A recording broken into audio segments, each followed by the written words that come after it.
I found out from researching you that the Mr. Jones song, which I say like a Dick Clark in 1953, the Mr. Jones song was around before the recording of that. You had that with you for a while. I really enjoyed reading the story about it. But I do have one question about it. So the story is that your friend Marty Jones, who used to play in your old band, his dad was this great flamenco musician, and he was in town. You guys go out to see him play. After the show's over, you go to this bar called New Amsterdam to hang out. That's the opening line of the song. We're down at New Amsterdam. What I want to know is, I guess, first, what do you remember about that night? But what I haven't heard is, like, when did the song come? Did the song come when you got home that night, bleary-eyed, or days later? Like, what do you remember about that? I tend to write in very specific bursts. I think I wrote the song later that night. It was a really fun night, a little intimidating. Flamenco show was outrageous. The musicianship was off the hook, but it's a whole scene with flamenco. It's not just the playing, it's the singing, it's the Yeah. dancing. And I just remember later that night, we went to a lot of bars that night, trailing around after this flamenco troupe and getting hammered, and just feeling like this is really cool, basking in someone else's spotlight and kind of wishing it was me in the spotlight, you know? And I think Marty the same way. Marty and I were talking about this like a couple weeks ago. He remembered some stuff I had forgotten about. This older woman who was named Maria, who was this flamenco dancer that he was hitting on that night. I guess he was really, really flirting with, and she was I think she thought he was kind of a kid, but he was really interested in her. I had forgotten some of those details. I don't know how long that song took. Some of them are really quick. I think I wrote it later that night, like in the middle of the night when I got home. I'm not sure.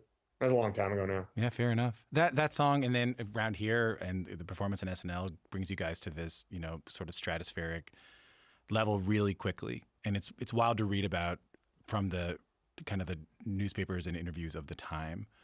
What was the most, I guess, like, what was the moment that you most remember that your life had changed? Because people are stopping you on the street, waiting outside your house. You're being written about in like celebrity magazines.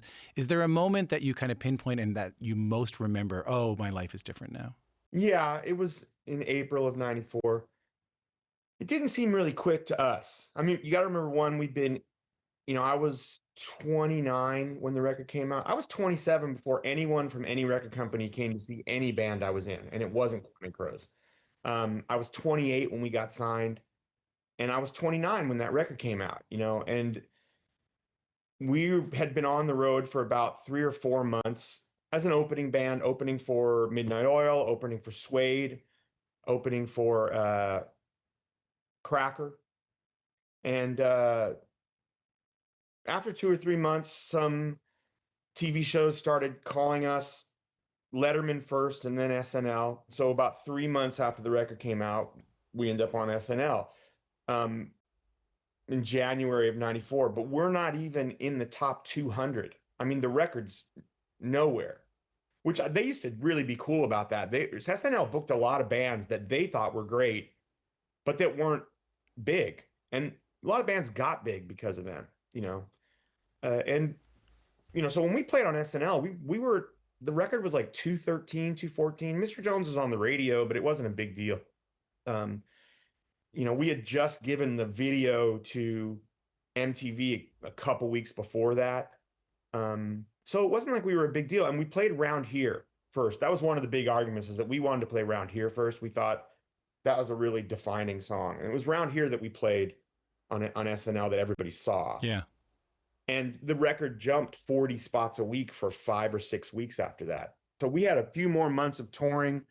In April, or late March, I think, we played Letterman. And while we were at Letterman, Rolling Stone called wanting to put us on the cover.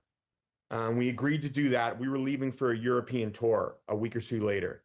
And so we spent the month of April in Europe. And while we were over there, a lot of stuff happened. Kurt Cobain passed away while we were over there. Rolling Stone did this interview and photo sessions with us. And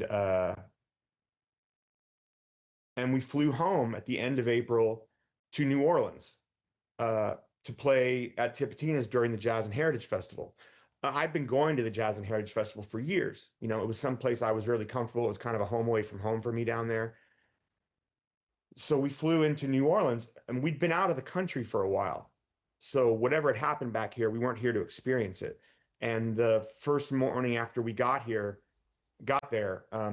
I went out to the festival as I always did and got mobbed. And that's when I realized, oh, what the hell happened? You know, like that this was not the kind of thing that was happening before I left the country.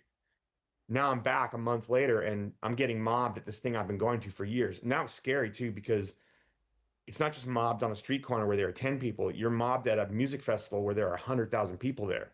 So, you know, it's a problem. Like, and the next night after that, we played Tipitina's, which fits about 800 or 900 people, but there were 2,000 people outside during the show. They had these sliding walls, I think, and they opened the place up. I, I hope I'm remembering that correctly, because the whole neighborhood outside was filled with people. And it was those days in New Orleans where I realized, oh, whoa, everything changed. Yeah. Like this. And the thing is, we weren't there when it happened because we were out of the country. So when it hit us, it didn't hit us gradually. It was like, whoa. It was very sudden and surprising.